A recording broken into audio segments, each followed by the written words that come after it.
الحمد لله رب العالمين والصلاة والسلام على أشرف الأنبياء والمرسلين سيدنا ونبينا محمد وعلى آله وأصحابه أجمعين. اللهم رزقنا يا الله فهم النبيين وحفظ المرسلين وإلهام الملائكة المقربين في عافية يا أرحم الراحمين. ربنا افتح علينا فتوح العارفين وعلمنا التأويل وفقهنا في الدين واهدنا إلى سواء السبيل. يا ربنا زدنا علما وارزقنا فهما وصلى الله على سيدنا محمد وعلى آله وصحبه وسلم والحمد لله رب العالمين. تقبل الله منكم. السلام عليكم ورحمة الله وبركاته.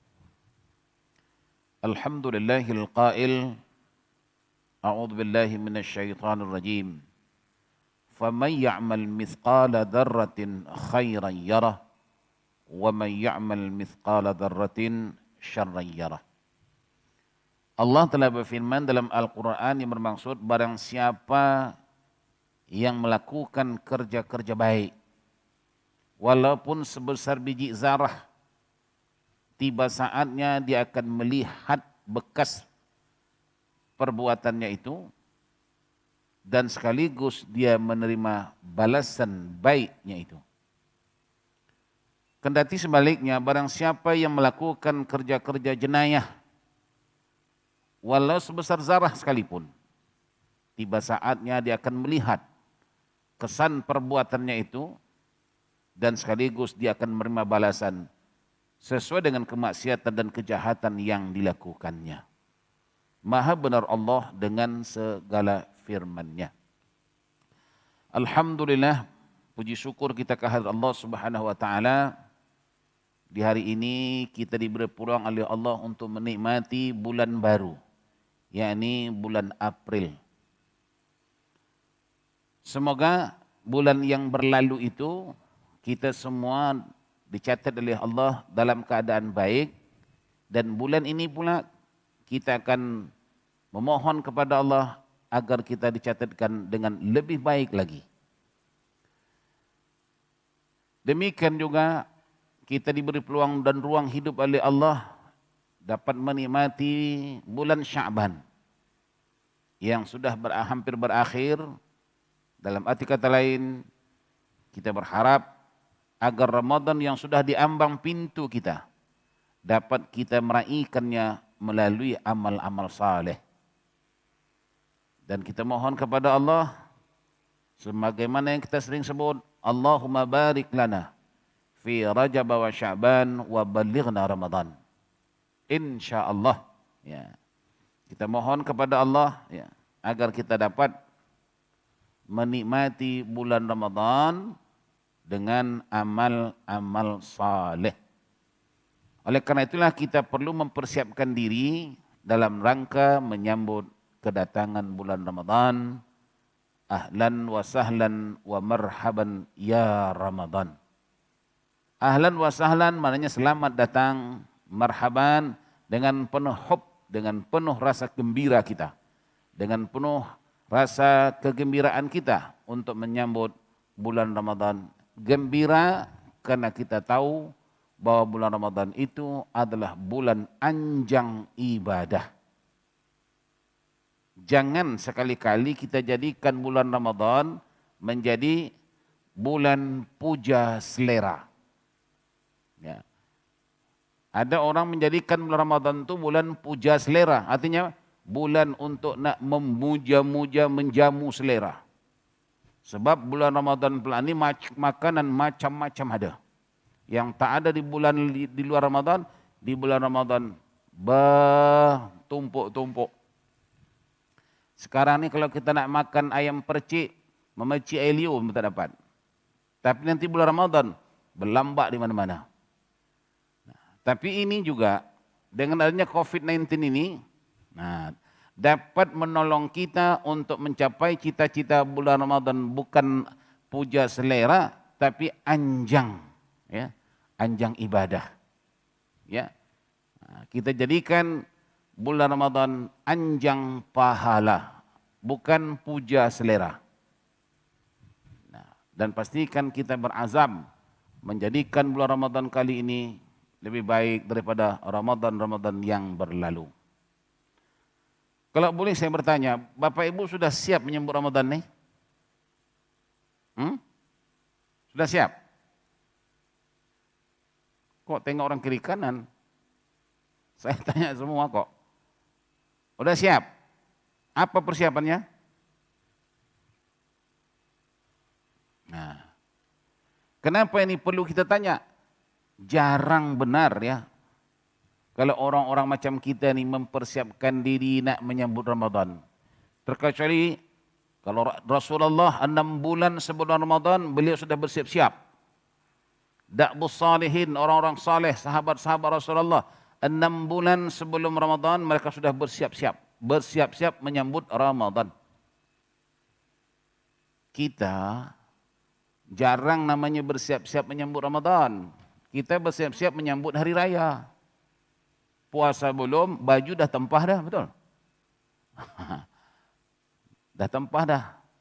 Sehingga tukang jahit angkat tangan, minta maaf, tak boleh terima, order sudah banyak. Itu yang kita siapkan menyambut raya, bukan menyambut Ramadan. Tahun ni pikir program apa ya? Tahun ni pakai baju warna apa ya? Tahun kemarin tak berbaju.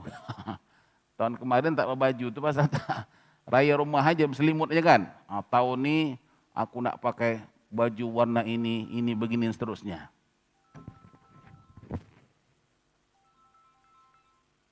Assalamualaikum. Tapi dah apa ya tu? Dah SMS tu? Bukan. Pilih, maksudnya pilih tu.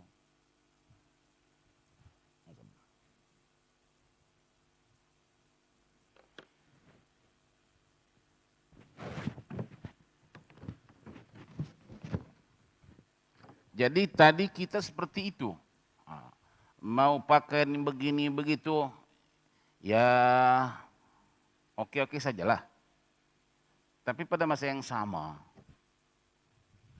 hari raya itu bukan kena kita pakai baju baru, kasut baru dan baru-baru lainnya.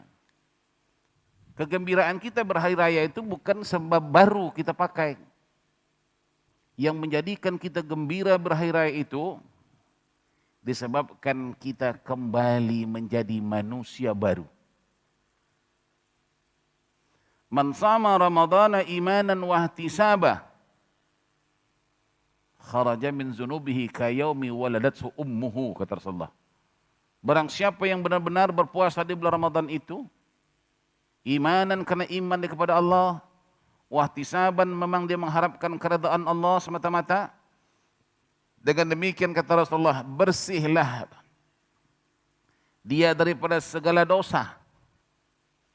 Sehingga Nabi kata, kayaumi waladathu ummu, ia bagaikan anak yang baru dilahirkan daripada perut ibunya. Nampak itu? Itu makanya fitrah. Aidul fitri. Aid artinya kembali. Fitri, suci. Jadi pakai baju lapuk pun tak apa. Bajunya lapuk, orangnya baru. Jangan pula terbalik, orangnya orang lama, bajunya baju baru. Yang paling terbaik, orangnya baru, bajunya baru, macam pengantin baru. Kata orang Jawa, mumpung dia sudah bersih, cantik, maka dipakaikanlah dia pakaian yang bersih, pakaian yang cantik. Itu yang sepatutnya. Ini bajunya cantik, orangnya busuk. Sebab apa? Puasa pun dia tidak, hanya hari raya dia sibuk. Dia puasa Ustaz. Iyalah, memang puasa tapi tak ada isinya. Tak ada isi. Macam kita punya wallet, tak ada isi. RM2 pun tak ada. Buang-buang karena jadi seperti longkang tu untuk apa? Ya. Sebab ada orang yang puasa yang tak ada isinya. Siapa bilang? Rasulullah. Kam min sa'imin. Laisa lahu min siyamih. Kata Rasulullah, berapa banyak orang yang berpuasa itu. Tapi tidak apapun yang didapatinya daripada puasa. Kosong. Yang jelas didapatinya kata Rasulullah, al-ju' wal atas. Lapar dan haus. Pahala kosong. Sebab apa? Sebab dia bukan mempersiapkan dirinya untuk menyambut Ramadan dengan amal-amal saleh.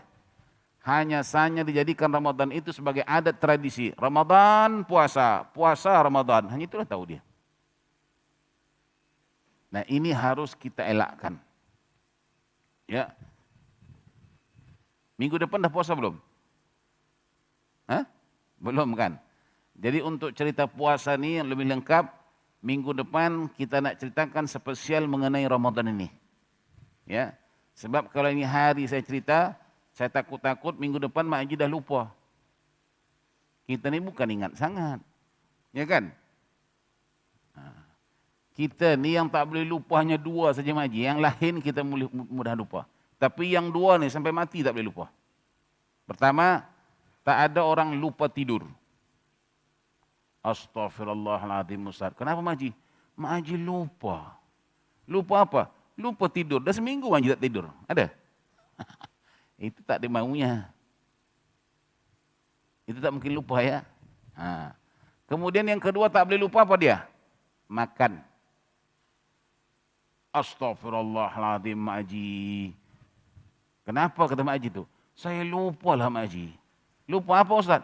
Saya lupa makan. Dah seminggu saya tak makan. Lupa. Ada? Tak ada maunya. Jadi dua perkara ni yang orang tak boleh lupa. Yang lain daripada itu, tak jamin. Macam yang saya cakap ni, Mak Haji faham tak? Faham kan? Sebab saya cakap bukan bahasa Jawa, bukan bahasa sendiri kan? Saya rasa Mak Haji mesti faham apa yang saya katakan ini. Betul? Tapi saya tak yakin yang Mak Haji boleh ingat semua apa yang saya katakan ini. Betul? Nanti balik mengaji, jumpa kawan tengah jalan tu. Dari mana Mak Haji? Mengaji. Kelas duha. Di mana? Itulah Masjid Yusuf Ishak itulah. Oh rupanya setiap Khamis mengaji. Iya. Oh, bagus. Bagus. Siapa yang menyampaikan kuliahnya? Sama Dari lah. Bagus. Bagus. Apa yang disampaikannya? Entah aku pun lupa. Jelak. Hanya itu aja. Nah, oleh karena itu saya katakan, setiap gerak langkah kita mesti fokus. Mengaji ini mesti satu tujuan. Taknya lama, 1 jam. Kita harap 1 jam yang kita gunakan ini jangan dicederai dengan hal-hal yang lain. Jangan ingat-ingat yang lain. Ingat kepada pelajaran kita ini. Ya. Yang lain nanti itu kalau tak ingat, memang ingat sendiri itu. Ya. Yang lain-lain, yang kita tak boleh ingat, nanti ingat. Bila dia waktu majlis sembahyang. Allahu Akbar. Dah masuk. Pintu dah kunci belum? Allahu Akbar. Api dah tutup belum? Yang tak perlu ingat, ingat tuh. Betul tak Pak Haji? Memang saya tahu itu. Apalagi Mak Haji ni suka buat kerja ni double. Tadi ambil wuduk, bagus. Nak salat subuh. Ya kan? Tapi sebelum salat subuh dimulai, datang pula idea baru. Panaskan air dulu. Bagus tuh kan? Nanti kununnya nanti salat subuhnya siap, air pun masak, terus buat kopi. Plan itu cantik. Dia pun buat. Tiba saat dia sembahyang, Allahu Akbar. Khusyuk, bagus. Begitu dia nak angkat kunut, Allahumma hdini fiman hadait, ceret tu berbunyi. Ya Mak Haji. Mak Haji, Allah.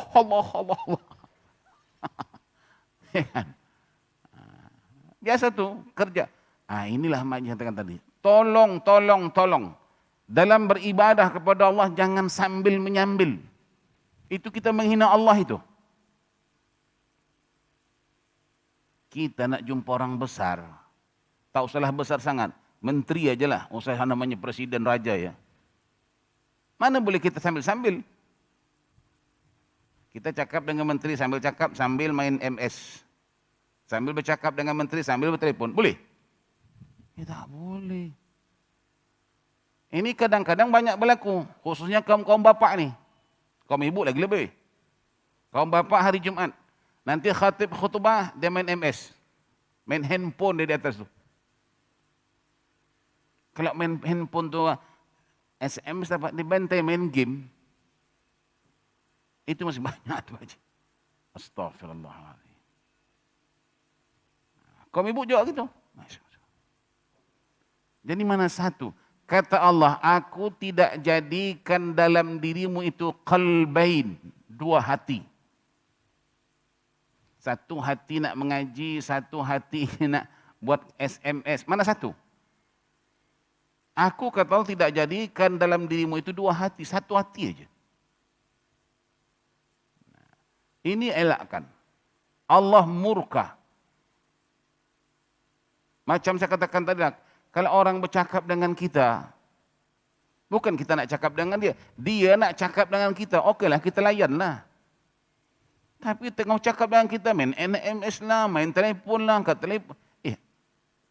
Kau anggap aku apa? Itu baru kita yang tak ada apa-apanya kan? Mana akhlak kita kepada Allah Subhanahu Wa Taala? Jadi tolong, jangan sambil-sambil dalam ibadah. Tak boleh kita katakan sambil menjelam, minum air, tangkap ikan balik itu. Itu bukan dalam bentuk ibadah. Ibadah kepada Allah, itulah disebut dengan khashi'un atau khashi'in. Khusyuk, maknanya fokus. An ta'budallaha ka'annaka tarahu, fa in lam takun tarahu, fa innahu yaraka. Mesti ada konsep itu. Di saat-saat kamu beribadah kepada Allah, kamu mesti ada perasaan yang kamu ini berdepan dengan Allah. Di hadapanmu adalah Allah. Dan kamu pahamkan bahwa Allah pasti melihatmu. Jika kamu tidak melihat Allah, Allah pasti melihat kamu. Illam takun tarahu, fa innahu yaraka. Kalaupun kamu tidak melihat Allah, tapi pastinya Allah melihatmu. Itulah dia katakan ihsan itu. Fokus. Jadi makanya yang kita buat selama hari ini tak menjadi itu. Pasal apa? Itu tadi, sambil-sambil, tak bersungguh-sungguh. Itu tolong elakkan. Baik. Sekarang kita nak baca hadis yang keberapa? Hadis yang keberapa? 12. Muka surat? Muka surat berapa itu? Masing-masing ada kitab kan? Saya bukan tak tahu. Saya nak pastikan Mak Haji tahu enggak? Jangan mana? Mana? Itu maknanya engkau tak baca kitab di rumah. Agak-agak ni saya tanya. Jawab, jangan bohong dalam masjid ya. Agak-agak Mak Haji ni kitab di rumah baca tak? Baca enggak? Jangan bohong. Kalau baca bilangkan baca. Kalau tidak bilang tidak. Jujur tu pahala. Memang Mak Haji tak baca. Mak Haji tak baca. Jujur kan pahala. Okey, baca ke tak baca? Oh, bagus. Itu namanya jujur bodoh itu.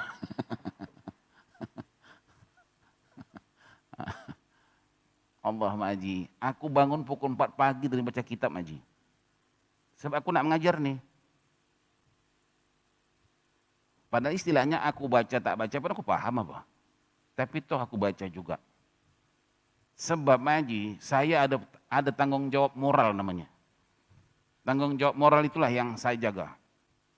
Pak Haji, Mak Haji datang berdoyon-doyon ke masjid nak belajar. Nak ilmu. Betul enggak?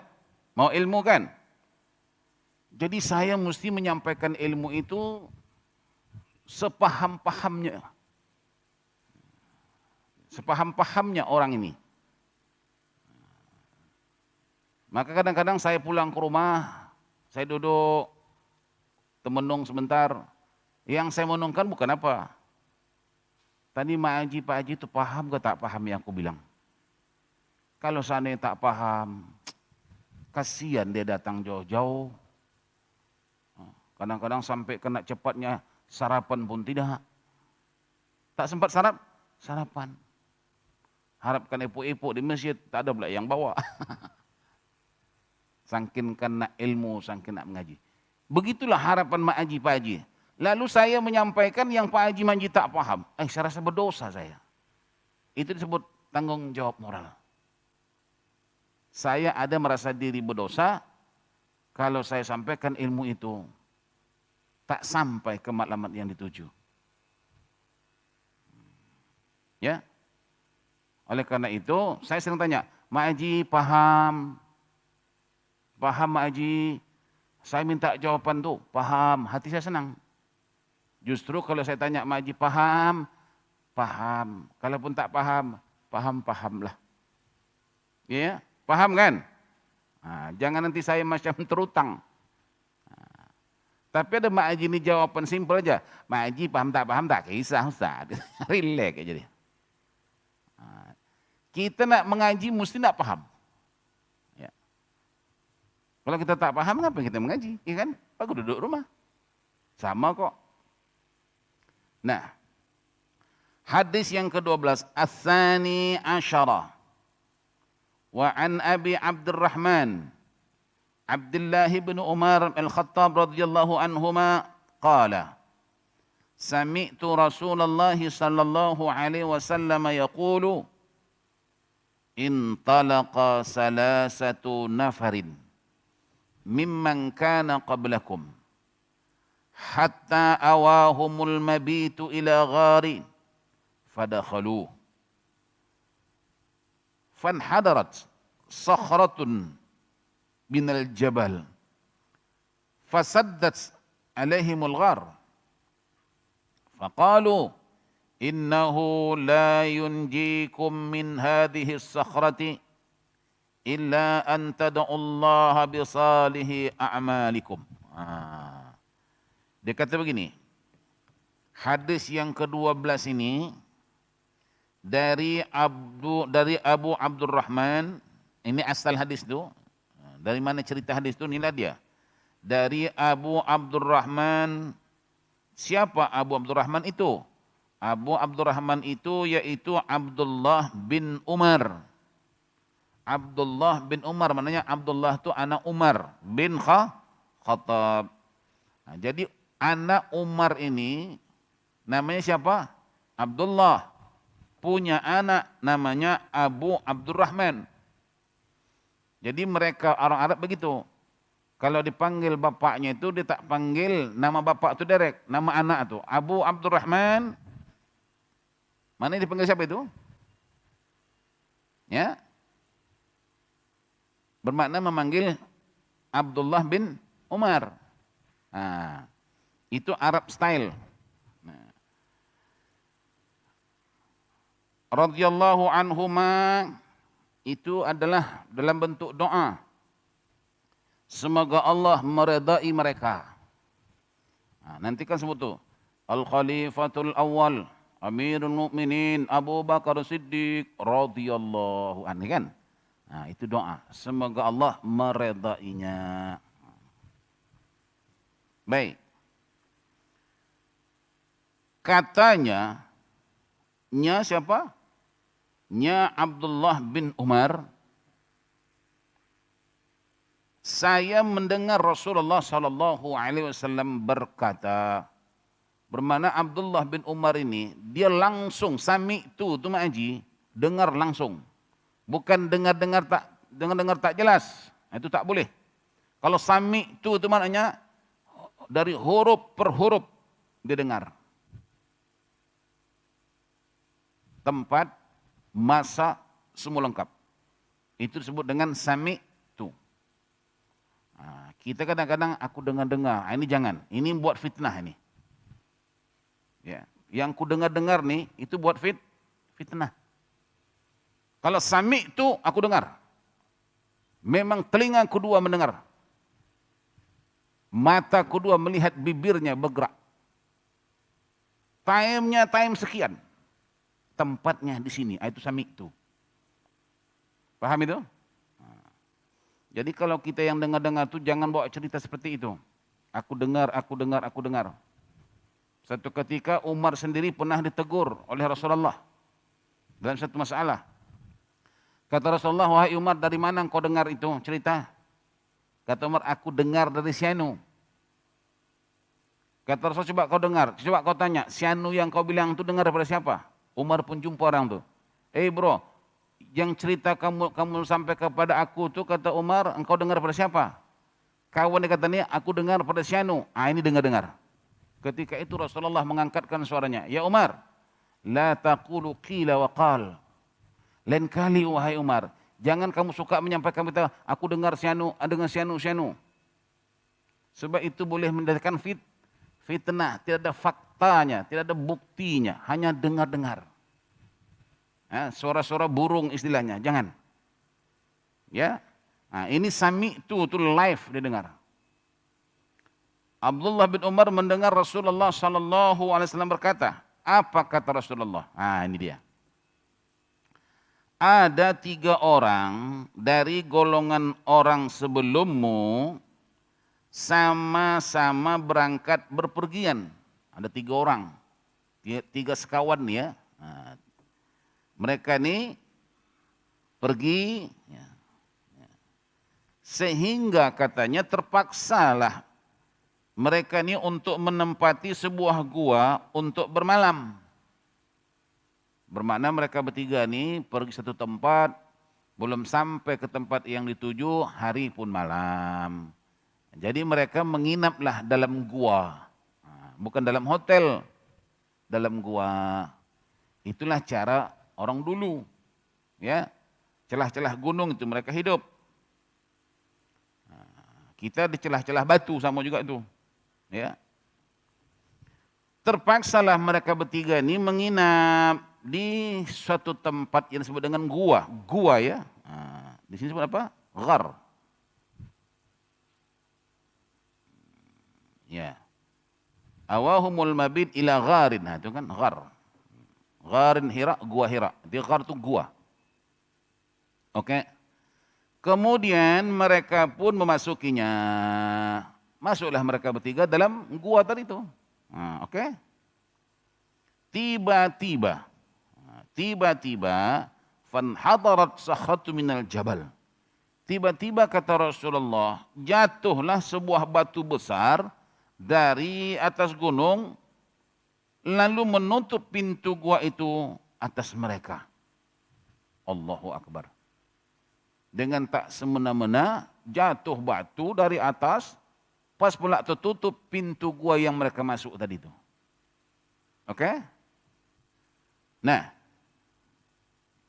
mereka berkata kepada sesamanya, mana mereka bertiga tadi masing-masing bercakap, macam mana ni? Nampak-nampaknya kita tak boleh keluar ni.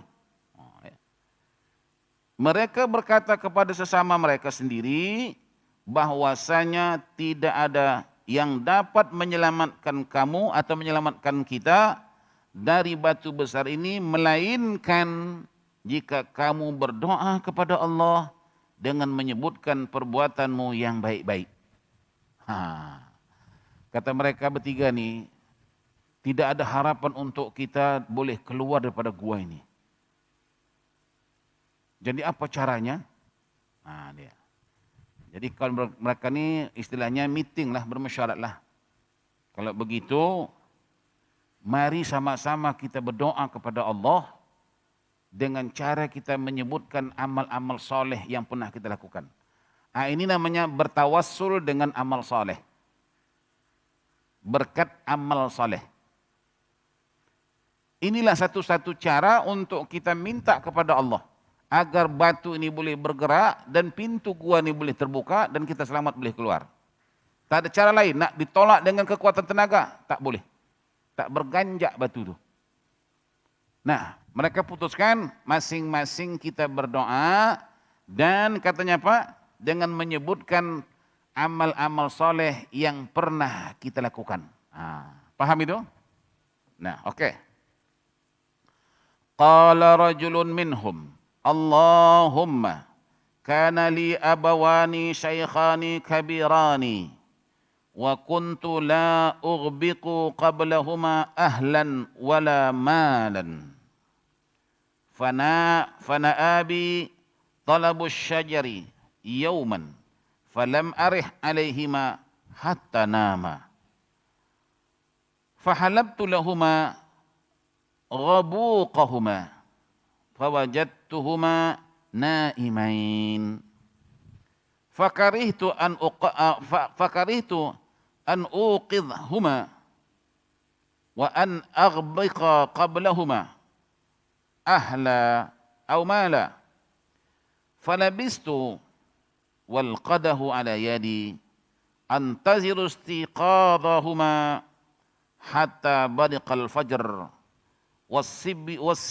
wasibyahu yatadaghawna inda qadami fastayqadha fashariba ghubuqahuma.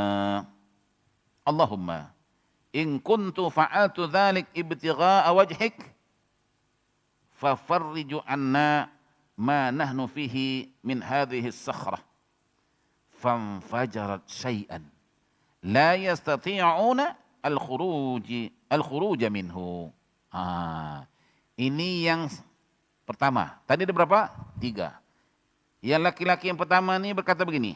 Sebab tadi suruh berdoa kan.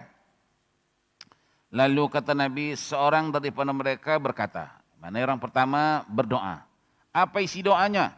Ya Allah, saya mempunyai 2 orang tua yang sudah lanjut usianya. Dan saya tidak pernah memberi minum kepada siapapun sebelum keduanya itu. Baik kepada keluarga ataupun hamba sahaya. Kemudian pada suatu hari, amat jauhlah saya mencari kayu yang dimaksud daun-daunan untuk makanan ternak. Oke? Saya belum lagi pulang menemui kedua orang tua itu sampai mereka tertidur. Selanjutnya saya pun terus memerah minuman untuk keduanya itu. Dan keduanya saya temui telah tidur. Saya enggan membangunkan mereka. Ataupun memberi minuman kepada siapapun sebelum keduanya. Baik pada keluarga atau hamba sahaya. Seterusnya saya tetap menantikan mereka bangun terjaga dari tidur. Dan gelas itu tetap berada di tangan saya. Sehingga fajar pun menyingsinglah. Anak-anak kecil sama sekali menangis karena kelaparan. Dan mereka ini ada di dekat kedua kaki saya.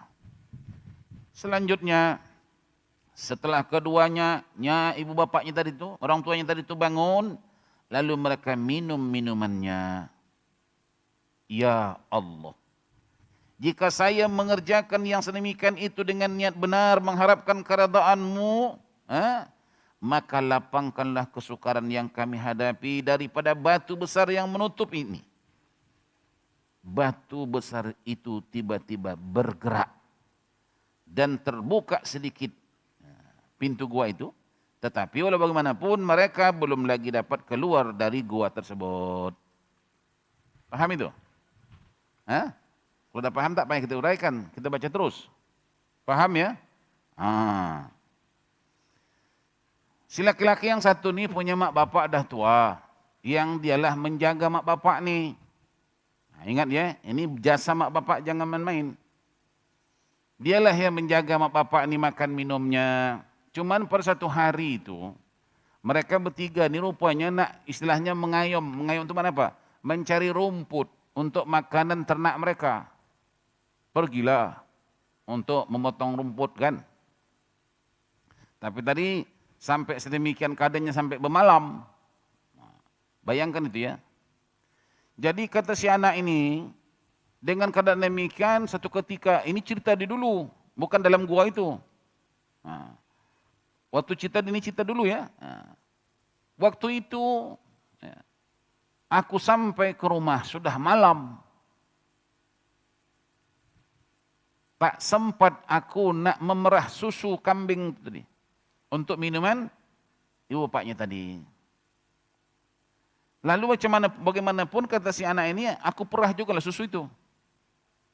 Aku pikir bapak walaupun malam tapi belum tidur pikirannya. Tahu-tahunya sudah siap susu kambing itu diperasnya, dia bawa ke rumah. Dia dapati mak bapaknya tadi sudah tidur. Itu kisah dia. dah tidur. Dan aku tak bangunkan dia. Tak bangunkan. Satu malam suntuk itu ya Allah, ya, aku peganglah gelas itu yang berisi susu yang tadinya untuk kedua bapakku ini. Aku tak tidur-tidur. Sampailah mereka bangun tatkala fajar sudah menyingsing. Coba kita bayangkan tuh, boleh kita buat macam itu? Pegang air itu, tunggu mak bapak bangun pagi besok nih. Satu malam tu tak tidur-tidur. Menjaga air susu tadi itu. Agak boleh tak boleh? Jadi itu amal itu seperti itu nak buat. Kemudian ya Allah, pada masa yang sama anak-anakku pun menangis malam tu. Nakkan susu juga. Dan susu itu ada di tanganku. Namun aku tidak memberikan susu ini kepada anak-anakku dan hamba sahayaku yang perlukan susu. Sebab apa? Sebab ini sudah aku peruntukkan untuk ayahku dan untuk ibuku. Dan begitu mereka tadi bangun, ya, mak bapak dah bangun, aku serahkanlah susu tadi. Mereka pun meminumlah dengan segar dan nyamannya. Ya Allah, jika itu amalku yang kubuat itu engkau terima ya Allah sebagai amal salehku. Aku mohon ya Allah, melalui amal salehku itu ya Allah, engkau bukakanlah pintu gua ini, batu, engkau gerakkanlah batu ini, sehingga kami terselamat daripada perangkap ini. Waktu itu Mak Haji Pak Haji bergerak itu batu. Apa pelajaran dapat kita ambil di sini?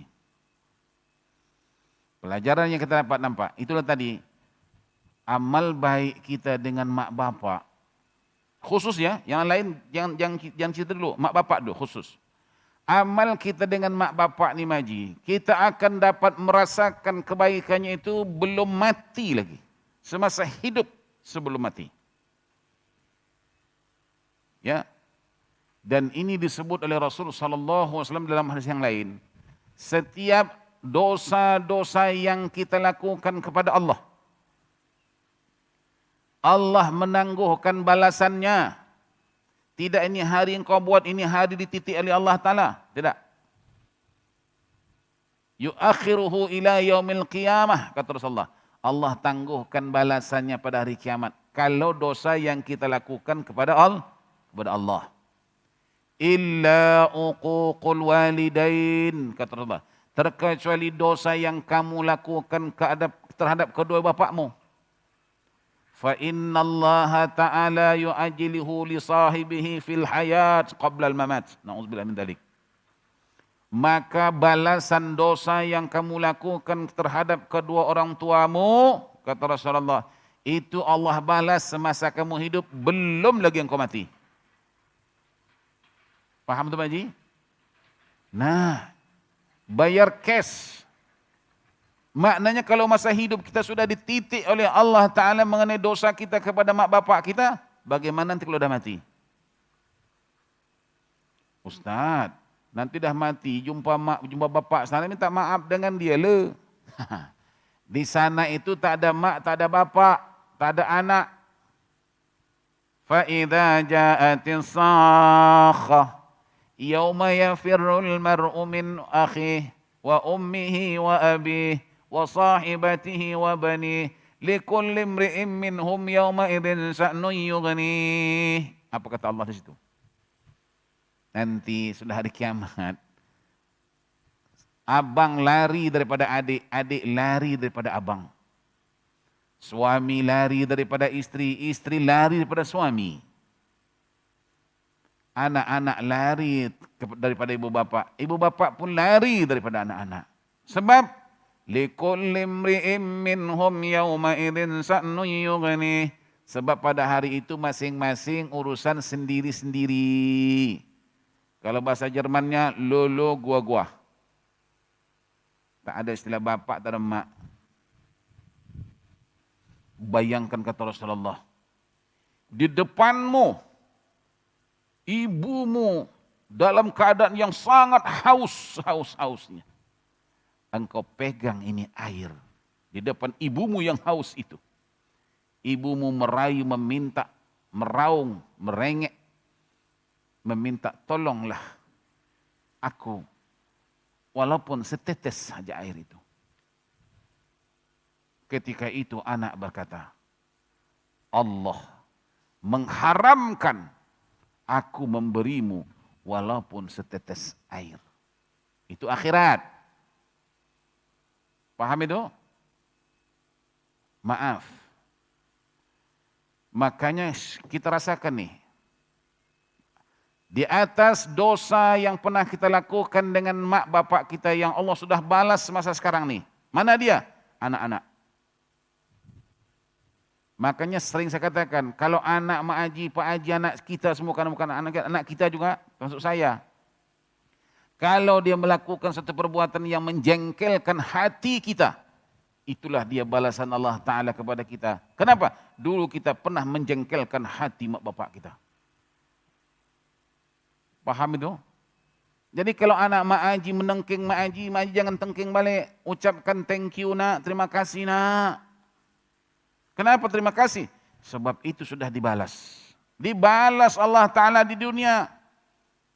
Di akhirat nanti tidak diambil action lagi. Paham itu?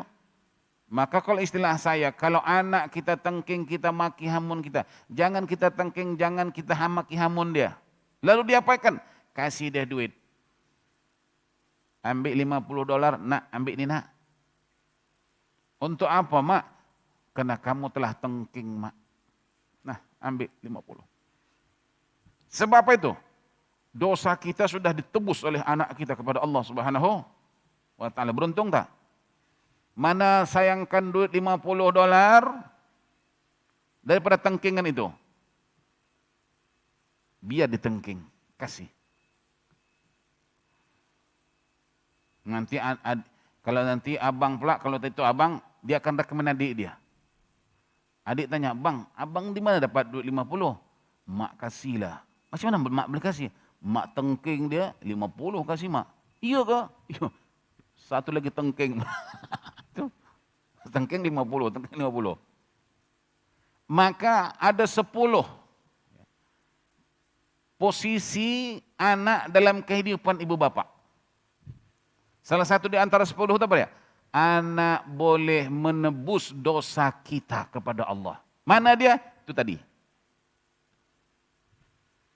Dulu kita pernah tengking mak bapak kita, sekarang giliran kita pula ditengking oleh anak. Justru kata Nabi, birru abaukum ya birrukum abnaukum. Berbuat baiklah kamu kepada kedua orang tuamu. Kelak nanti anak-anakmu pula akan berbuat baik kepada kamu. Sebaliknya jika kamu berbuat durhaka kepada ibu bapakmu, tunggu saatnya. Giliranmu akan sampai. Anak-anakmu akan memperlakukan yang sama seperti yang kamu lakukan terhadap kedua ibu bapakmu. Itu balasan Pak. Yang jahat. Yang baik juga begitu. Dia ayomi ibu bapaknya semasa hidup di dunia ini. Macam inilah. Ya. Dia berbuat baik kepada mak bapaknya semasa hidup. Sampai dia pegang itu susu. Dan dia tak tidur satu malaman itu. Sehinggalah mak bapaknya tadi bangun. Sangkinkan dia berbuat baik kepada ibu bapak itu. Pernah tak kita berbuat baik kepada mak bapak seperti itu? Allahu Akbar. Ya kalau kita bercerita masalah ibu pun sudah jadi ibu kok. Bagaimana ibu dulu melahirkan kita. Ya. Sekarang ibu juga merasakan bagaimana melahirkan anak itu. Nah, demikian ya keadaan si ibu bapak itu. Sahabat bertanya, ya Rasulullah, wa kaifa abi wa ummi? Ya Rasul, bagaimana kedudukan ibu bapakku itu terhadap diriku? Qala, ketika itu Nabi jawab, huma mana mereka berdua, bapakmu dan ibumu itu, jannatuka wan naruka. Mereka berdua itu bagaikan jembatan. Bagaikan jembatan apa? Jembatan untuk kamu menuju syurga Allah. tapi mereka juga merupakan jembatan bagi kamu menuju neraka Allah. Paham itu? Ini bermakna seperti apa kita melakukan mereka. Kalau kita lakukan kebaikan, merekalah menjadi jembatan kita untuk masuk surga Allah. Tapi kalau kita durhaka kepada mereka, mereka juga akan menjadi jembatan untuk kita masuk neraka Allah. Wal'iyadzubillah. Al-Quran mengatakan, wa qadha rabbuka alla ta'budu illa iyyahu wa bil walidaini ihsana. Apa kata Allah? Allah telah menetap dan memutuskan bahwa kita tidak boleh menyembah melainkan hanya kepada Allah. Tapi itu ayat bukan titik, ayat itu koma. Dan kata Allah, kepada kedua ibu bapakmu adalah kamu berbuat baik. Wa qadha rabbuka alla ta'budu illa iyyahu wa bil walidaini ihsana. إما يبلغن عندك الكبر أحدهما أو كلاهما فلا تقل لهما أف ولا تنهرهما وقل لهما قولا كريما. Kan disebut dari Allah itu, bahasanya kita tidak boleh menyembah melainkan hanya kepada Allah, dan pada masa yang sama hendaklah kamu berbuat baik kepada kedua orang tuamu. Bermakna kalau kita hanya ibadah kepada Allah, wah, sangkinkan banyak rukuk sujud kepada Allah, kening pun melecet. Sangkinkan banyaknya dia rukuk sujud ibadah kepada Allah. Dan bibirnya tak pernah berhenti terus baca Quran. Tapi pada masa yang sama engkau tidak mengopeni ibu bapakmu. Itu semua tidak diterima oleh Allah Subhanahu Wa Taala. Boleh faham? Jadi jangan kita nak ek ibadah tapi mak bapak tak dihiraukan. Langsung tak terima oleh Allah. Sebab wabil, waw itu, ini nahwu kata, ulama kata, waw itu waw ma'iyah. Tak boleh engkau pisahkan. Allah kamu sembah, mak bapak engkau berbuat baik. Kepada mak bapak engkau berbuat baik, kepada Allah engkau menyembah. Tak boleh pisah. Tak boleh dipisahkan.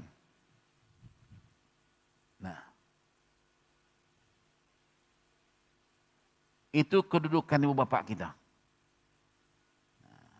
Mereka adalah jembatan. Menyelamatkan kita, atau mereka juga sebagai jembatan untuk menjahannamkan kita. Al-jannatu tahta aqdamil ummahat. Surga itu berada di bawah telapak kaki ibumu. Nah, itu ibu. Dengan bapak. Ya Rasulullah, kepada siapa aku berbuat baik? Ummuka, ibumu. Ya Rasulullah, sesudah itu kepada siapa ya Rasulullah? Ummuka, ibumu. Nah sesudah itu lagi kepada siapa ya Rasulullah? Ummuka, ibumu. 3 kali. Kemudian siapa lagi? Baru katanya abuka, bapakmu. Nabi sebut ibu 3 kali. Ya. Ini ibu-ibu sebutnya dia bentuk plural kan? Bapak singular aja. Jadi maknanya apa? Kita sebagai anak, contohlah kalau punya duit $100, kasih mak $75, bapak kasih $25. Itu kalau kita matematik ya.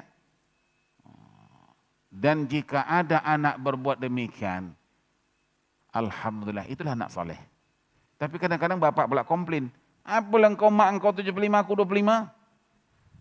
Sepatutnya Pak Haji bersyukur, anak saleh itu. Dia tahu meletakkan hak dia. Satu, yang kedua, walaupun dikasihnya mak 75, bapak 25, ujung-ujung nanti duit itu untuk bapak semua itu. Mah, ada duit mah. Aku nak pergi kedai kopi lah mah, tak ada duit mah. Mah kasih tak? Mah, lalas habis duit mah. Dibedal dari ayah, itu aja. Tapi cara itu diatur oleh Allah demikian. Ya, agak-agak kalau suami minta duit sama ibu kasih enggak? Hah? Bodoh aja Ustaz, sebenarnya duit aja. Nah, itu kadang-kadang masalah. Kadang-kadang kami ini Mak Haji, suami-suami ini, tengok tangga gaji memang gaji 1 bulan 5.000. 5.000. Tapi jangan Mak Haji silap. bil lampu, bil air, bil bulbal, semuanya kita bayar. Kan?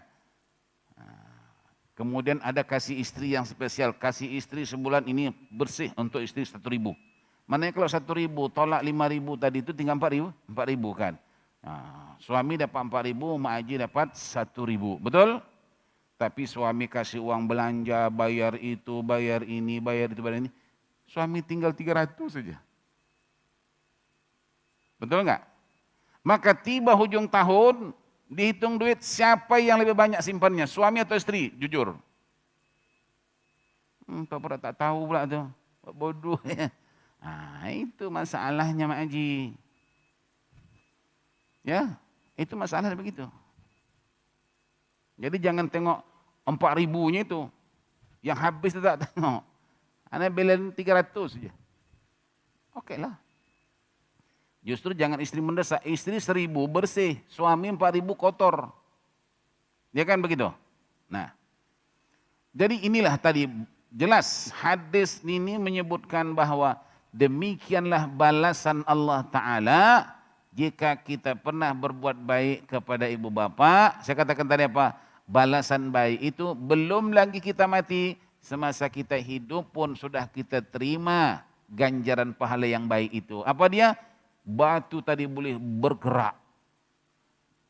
Itu satu. Yang kedua, itu tadi kita boleh bertawassul dengan amal saleh. Ya.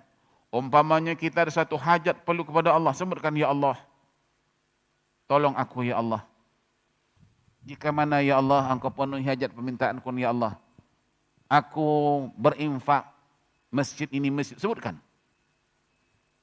Atau Mak Haji masukkan uang ke dalam tabung itu, niatkan dalam hati apa dia? Sekarang kan kita ni habis duit ni, bukan habis belanja makan minum, habis hospital. Betul tak Mak Haji? Kita kadang-kadang habis duit pergi hospital. Ini hospital nak siap lagi ni, lagi besar. Okeylah kadang-kadang kalau pergi hospital tu habis duit penyakit sehat, lumayan juga.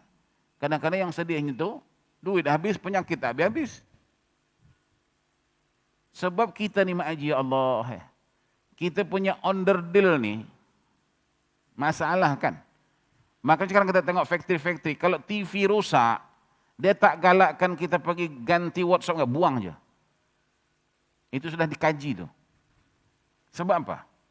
Sebab kalau yang rusak ni kita ganti yang baru, ini tentu baru kan. Yang lama-lama ni tak seimbang dia. Ini baru, yang lain semua lama. Nanti akan rusak yang lain lagi. Sebab pengaruh ini, kekuatan dia ni boleh mempengaruhi yang lain. Sakit jantung, makan pil, ni kan? Hari-hari makan pil. Saya hari-hari maji, dah 3 gudang pil dah.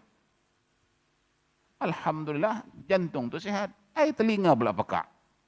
Nampak tu? Menderu telinga tu. Okey. Dah, pergi lagi hospital lagi tu. Pasal apa? Tadi repair jantung dah bagus. Telinga pula mangah. Sebelah kanan yang berdentung, duru macam nak ribut aja. Pergi hospital. Kasih obat, makan. Nah. Alhamdulillah, nampaknya telinga dah tak ada menderu lagi. Lutut pula. Kengkang. La ilaha illallah. Nah, itu sunnatullah yang tak boleh kita mengelak. Makanya kata Nabi, rebutlah peluang sehat sebelum sakit. Ini membuktikan kita ni tak selamanya sehat. Sehat jantung, sakit telinga. Sehat telinga, sakit lutut. Sehat lutut, buah pinggang pula. La ilaha illallah. Okey? Nah, jadi minta kepada Allah, ya Allah. Tapi jangan pula berlebih-lebih. Ya Allah, cobalah kau pikir, ya Allah. Jangan. Ya? Disuruhnya pula Allah berfikir. Kata Allah, tunggu aku pikirkan. Padan muka engkau ya. Bertawassul dengan amal saleh. Ini pernah saya pesankan kepada satu hamba Allah. Tapi ujung dia meninggal tuh bukan urusan kita ya. Satu ketika hamba Allah ini datang ke rumah saya malam-malam, suami istri. Ketuk pintu, tengok, ini larut malam. Siapa yang bertamu larut malam? Tapi saya tengok daripada lubang pintu itu, kenal orangnya, buka kali pintu. Silakan masuk, silakan duduk. Aku pikir entah bergaduh sama istri, sebab dua-dua nangis. Suami nangis, istri pun nangis, ya kan? Dah tenang saya tanya ada apa, kenapa? Rupanya tadi pagi mereka ini pergi ke hospital.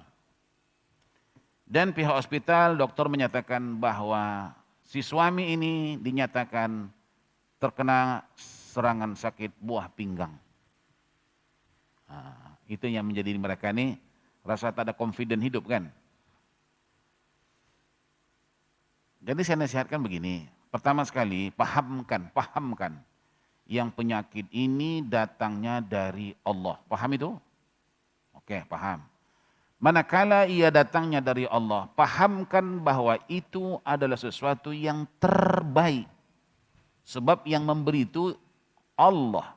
Apakah Allah memberi sesuatu yang tak terbaik? Yang namanya Allah memberi pasti yang terbaik.